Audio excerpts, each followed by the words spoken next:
Well, obviously, we're excited to be heading to a regional and just, get a chance to continue our season.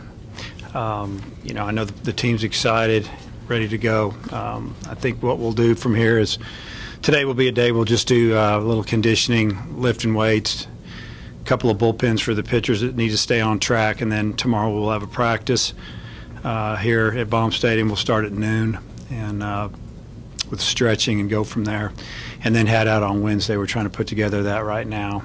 As far as Liberty University, I'm very familiar with their head coach, Coach Tolman. He was a longtime assistant for Ray Tanner at South Carolina, a very good coach. Followed them, throughout the season, just checking scores, and just noticed they were winning a lot of ball games. So it'll be a very good matchup. Surprised to be sent that far, or were you figuring you'd be? They were probably the third regional. I just had a feeling that they were going to take somebody from this area. I know a couple years ago they took Oklahoma. It seemed like last year, it just seemed like there was another team from our area. I figured, that they were one of the three, and I figured TCU, Oklahoma State, possibility Lafayette, I guess, a little bit, and I knew that they would get an SEC school, and Virginia were the ones, probably, I guess, those four, really. So I'm a little surprised, but, who's to say? I saw where Long Beach is going all the way to Gainesville, so you never know. Yeah, you have any update on Biggs? No, we haven't really. No, I should have something for you tomorrow. Let us get through today, and I think what you'll probably be looking at anyway would be something where he would be coming out of the bullpen, if he's able to go. But does Jackson be your third starter then? Yeah, I mean, possibly. We could have left him another inning or two. We just didn't want to hurt him. Trying to build up his pitches a little bit. I think we threw him right around 50, and next time out maybe he could go 70. If you can get Biggs back in whatever role, how big would that be? It'd be huge for us, especially if he was, pitching the way he can. That would be a major plus for us, whether we used him as a, 7th, 8th, 9th inning type guy or close a game, or you get to a situation where, he could start. It'd be tremendous for our staff. Just having another arm in there with experience would be big. What's he done, Dave? What's been his kind of schedule? Well, he's been throwing. He hasn't been on a mound, but he's been playing catch, full speed, and then we see how he feels the next day. What's his pain? Is he having any pain throwing? And how sore is he? And those are the questions that are being asked, and he's doing okay. It's still not 100% yet, but he's getting there. About Wise and Benintendi and Warnes, I guess. Warnes and Benintendi will be fine. Wise, we should know in the next few days. His hand's feeling a lot better, and we'll see if he'll be ready to play. Wise, is it a strain or sprain, or what is it? No, it's a little top of the hand. He's got a little, I would call it like a hairline type fracture in his hand, his throwing hand. Has Gosser really surprised you with how he's responded? He's done a great job. I guess I wouldn't say I'm surprised because I've seen him catch, and I knew he's a pretty good receiver. It's just you just never know how they're going to take, practice and scrimmages into a real game that count, because we hadn't seen him in a real game. And, is he going to box balls, or, you're going to start noticing him. And really, he let a ball or two get by him in the last couple of games. I think he was a little bit tired.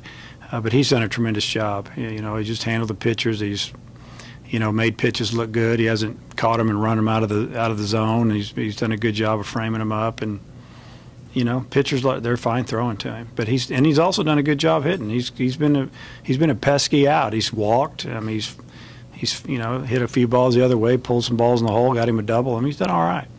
How good do you feel with Keelan and Oliver is obviously at the top of your rotation going into a regional, and then those guys are both from small towns from around here. You got Biggs from a small town, Guns from a small town. I mean, and I don't think a lot of people don't think about Arkansas and college baseball, high school. But you've really gotten some good pitchers from nearby. Yeah, I think that, and you can go back to last year, too, with some of the guys that we had in here that are now gone, like Barrett Aston and Brandon Moore and some of these kids. there's been some good pitchers come out here. There's been some good players in the state. You know, there might not just be as many as a lot of other states just because of the population, but, you know, I think that, you know, there's a lot of talent in this state. It's just, you know, we got to get them to school, keep them from signing, and we've been fortunate enough to do that the last few years, and here they are showing up, you know, pitching on the weekends in the SEC and regionals, super regionals, and World Series. So it's been good. As far as Killing Oliver, how good do you feel about those two at your top? Well, I feel real good about them. I mean, they both, you know, have 11 starts counting the tournament in SEC play on weekends, whether they were pitching Friday, Saturday, Sunday, because it's moved around a little bit. You know, they've seen everybody. They've pitched against the type of teams we're going to face. As far as offensively, a good mix of left and right-handed hitters, some power, some speed, and so there's a lot of experience there. So I feel good about it. How's he? Yeah, I haven't talked to him today. You know, I mean, he hasn't really done anything since he's hurt his leg as far as throwing, or, you know, if the first hurt a little bit to throw, it was his push-off leg, and then. You know, he hasn't hit with us at all on the field, or, you know, he maybe done a little drill work, some tee work, some bunting, but you know, I don't know. You know, it's been 22, 23 days, so, you know, maybe he'll be ready by Friday to come in and pinch hit. I'm not going to change our lineup now. If they're all healthy, I'm gonna put Clark Egan at the top of the lineup.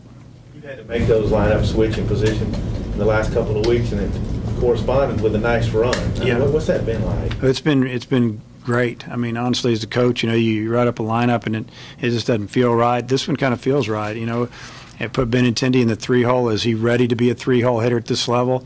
I mean, maybe not yet. Statistically, it doesn't match up, but he does a good job of putting the bat on the ball. You kind of go left, right. You know, the top 5 hitters, with Anderson hitting 4, and then you can come Fisher behind him, and then Spoon in the 6-hole hitting right-handed. It's a good mix. It puts a little bit of pressure on the opposing coaches to, you know, to make a change. Are they going to make a change for one hitter, or are they going to just leave him in for 2? And it's worked out. You know, guys have just, you know, they've come through some big hits. We put together more big innings the last 3 weeks, as far as, you know, we call them crooked numbers. You know, not just one run. You know, scoring 2, 3, 4 runs in the last 3 weeks seems like more of those innings than we have all year combined.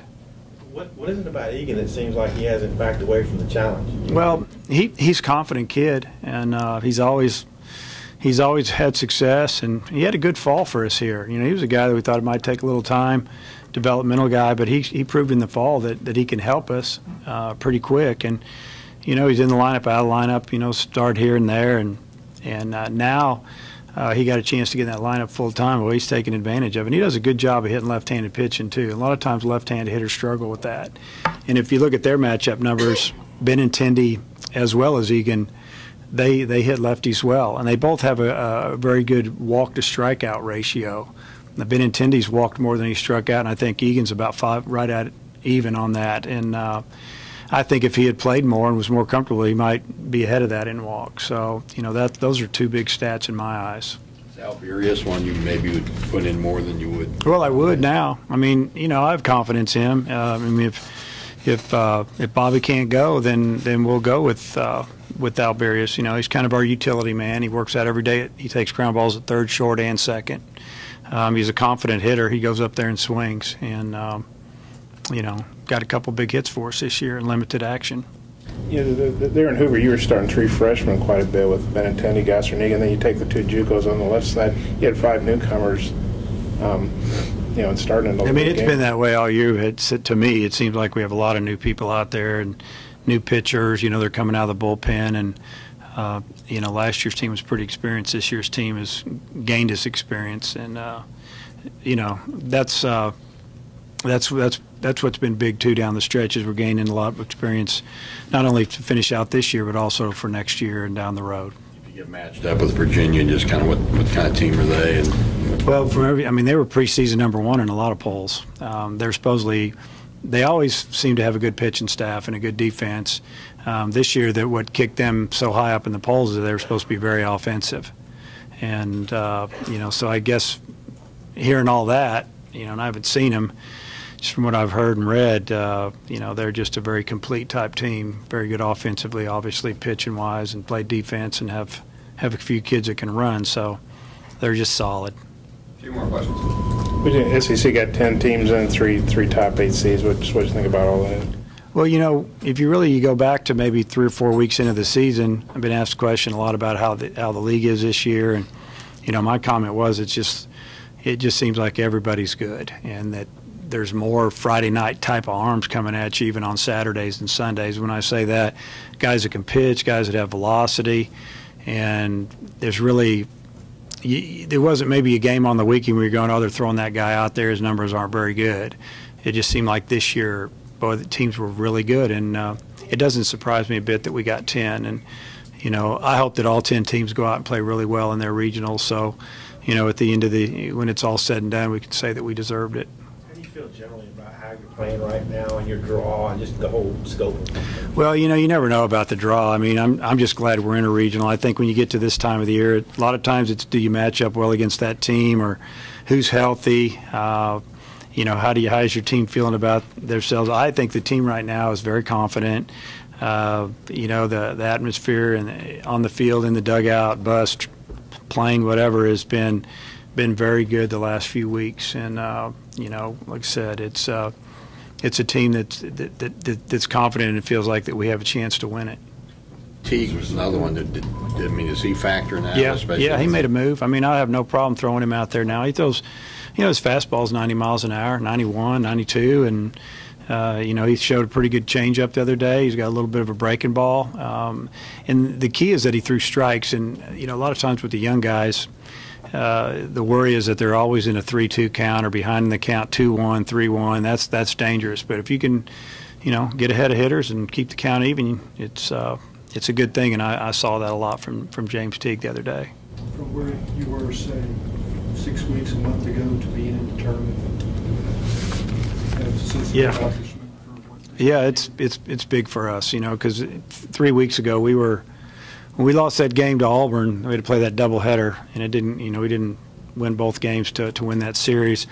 We knew that we had a ways to go. If we could have got that, it might have eased our minds a little bit, and maybe looking back on it, maybe it was a good thing. We lost 2 out of 3 there. If we weren't going to win the league, maybe it just kind of it woke us up, gave me a chance to talk to the team a little bit more about where we were and what we needed to do, and they got it done against A&M and Missouri in the tournament, midweek game against Missouri State. I mean, the games that, they weren't gimmies at all, and they found a way to knock off 10 wins pretty quick.